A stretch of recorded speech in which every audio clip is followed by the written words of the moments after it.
My name's James, and I'm a wildlife and survival expert. I've dedicated my life to diving into the world's harshest and most dangerous environments. I'm going to show you what you need to know in order to make it out of these places alive. Sanhok is an extremely close quarters map. That means we're going to have to be on edge constantly if we want to survive in this solo match. The ruins are very, very dangerous. I can't emphasize that enough. Covered by swamplands all around, as well as extremely sharp and jagged rocks from their past. Let's dive straight down in here and try and get what the information we need from this place and get out of here with our life. These guys are bloodthirsty and ready to fight. And so far, no good. I've only found a double-barrel shotgun. Not ideal for this place. We could use a bit more munitions than that. I've found an M4. Perfect. Using my belling skills to place myself in a location that I don't think these guys will look to immediately. There's one, and I know there's another close by. I have no helmet right now, which means I'm one bullet away from losing my life at any moment. This is the dangerous part. I've got to find an easy way to get inside in order to make sure I survive. I'm going to be exposed to my tops, downs, and sides. But it's what I need to do to get this research done in order to get my job done and return home safely. SKS, perhaps will come back for that. But right now, my benefit is going to be with having this micro Uzi. This playing is extremely fast-paced and shooting. I think I hear footsteps.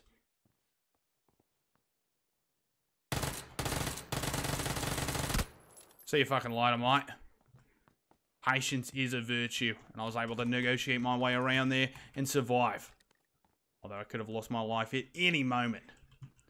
I used patience, kept my cool, used my resources, was able to use the micro Uzi to get that native down. Oh yeah, I got a question for you. So I got this kangaroo, right, and he keeps going up on top of my fridge. Yeah. But he pisses up there? Yeah, they have a tendency to piss in high places. So how do I fix that? Alright, so what you're going to want to do is distract it, and you basically got to kind of make the kangaroo believe he's in a high place, so when he goes to take the piss, it's normal, but it's in the place that you want it. So one thing to do that I highly recommend is buy a small set of stairs and put those somewhere in the corner. Now, you're going to walk the kangaroo up and down those stairs a couple of times a day to make him think that we're on a different level now in this particular room. And you're going to put those in the room that you want him to soil his waste, piss his shit, all that. So you're going to bring him up and down the stairs a couple of times, and then probably after a week or so, put the pads in there, try and get him to go and piss, and he'll probably just start pissing there naturally. But even then, what you're going to want to do is put the stairs at the entrance of the room. So he's going to go up those stairs and then hop right back down, and mentally he's going to think he's in a higher place. So you're just telling me to get him high? No, I definitely did not say that. You should not be sharing any sort of drug-to-controlled substance with a kangaroo. Those kangaroos will rip your face off with their claws on their feet. They're extremely dangerous. A lot of people think that they're these nice, cuddly animals. Absolutely not. They are vicious savages and wild animals that will do anything to survive if they feel threatened. He keeps kicking me out of my bed, too. You should not be having a kangaroo in your bed, mate. You could be clawed apart if that thing had even an ounce of fear in its eyes. Well, it's the fireworks scared him a little bit, so he just kind of keeps crawling. Oh, kangaroos absolutely hate explosions. That's something that you gotta know. Whenever you're dealing with a roo, make sure there's no explosives anywhere around. Really smart creatures. A lot more than rodents that can hop. That's what a lot of people think they're like a deer, but no, these guys are intelligent. Until they piss all over all your shit. Now, everybody pisses, mate. Isn't that right? There's a couple of guys, and hey, me, I get a couple too many drinks of me, I'll start pissing where I shouldn't be, and they're right, mate. We're all animals, after all. We're one of the most intelligent creatures that's ever roamed the earth. And I'll still take a piss on your fridge, you can't. You know, he was on vacation once, and thought I saw somebody else pissing on my fridge. Yeah, that was me. I crawled on top of my shorts, let my dick dangle down low, and pissed all over the top of your fridge. Doesn't that rule work for most animals as far as having no explosives around? No, a lot of people think that's the case. However, there's a few very specific animals that love explosions. One of them is the Kodiak grizzly bear.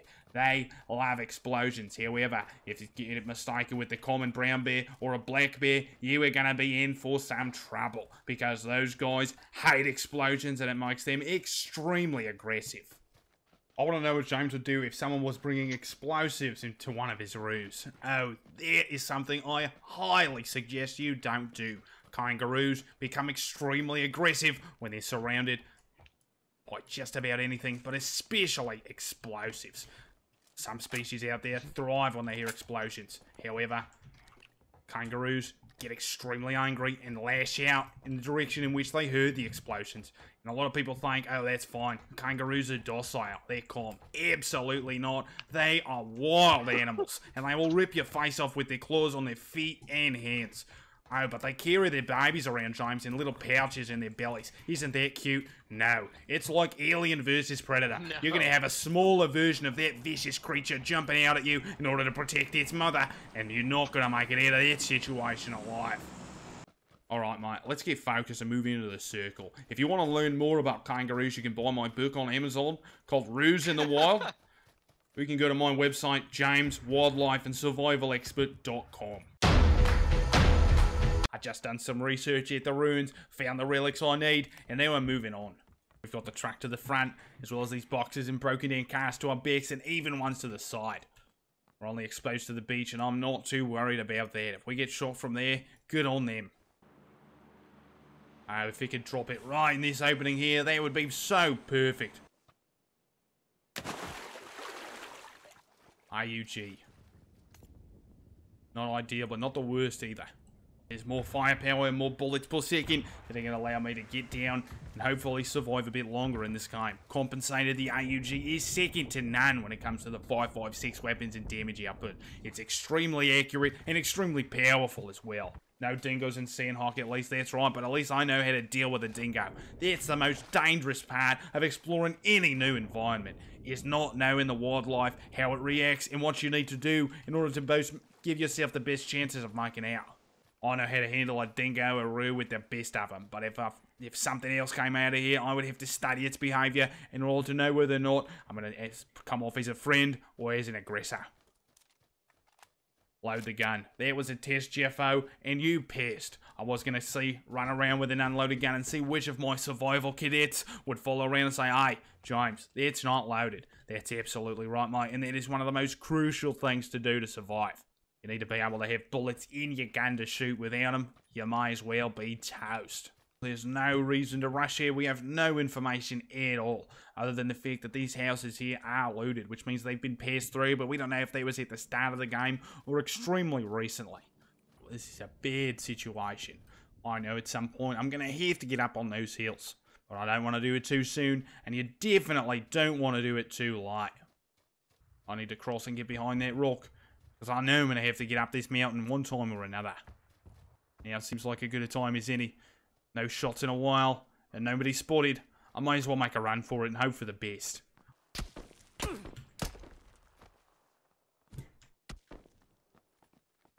I'm extremely exposed, and I'm open in multiple places right now. I just need to lay low and try and make it out with my life.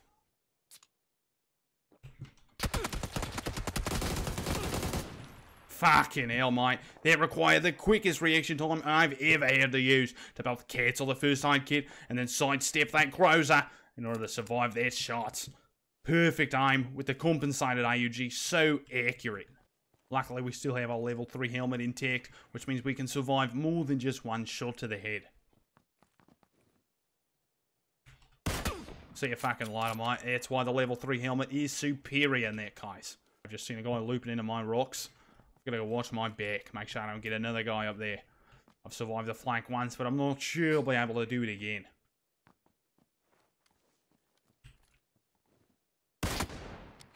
That was an M24 and could have taken my head off so quickly. I'm so glad I saw that guy there and had the sense to go check my backside.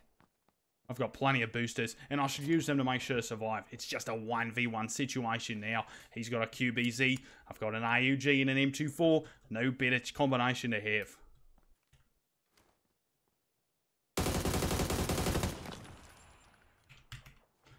Well, I've used the fraggies in the past, and I plan to use it again here in 3, 2, 1. That's game right there, mates. Oh, fucking hell. How did he escape that?